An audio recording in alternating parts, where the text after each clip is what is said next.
দেখেন Taiwan green, এক একটা আম কত সুন্দর শেপ আসছে, এবং আমের এটা আরো 1 মাস লাগবে। এটা অগাস্টের লাস্টে গিয়ে পাকবে, June July July July last অথবা অগাস্টের প্রথম সপ্তাহে হয়তো এটা পাকবে।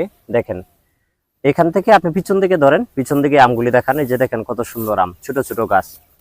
তো ঘন পদ্ধতিতে আম নেওয়ার সুযোগ হচ্ছে এটা, এবং এইগুলি পরিচর্যা একেবারেই সহজ। তো আমরা আমাদের আঙ্গিনাতে ফাঁকা জায়গা রাখবো না, না রেখে আমরা এই ফসলগুলো ইনশাল্লাহ ওইভাবে সহজেই করতে পারবো।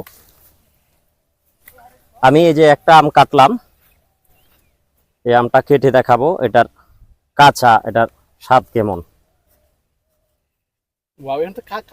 মাশাআল্লাহ কালার চলে আসছে আলহামদুলিল্লাহ। এই যে দেখেন, আপনারা যদি দেখেন তাইওয়ান গ্রিন দেখেন, ও অনেক সুন্দর কালার। এই একটা আমের ওজন প্রায় এটা হচ্ছে 900 গ্রাম হবে।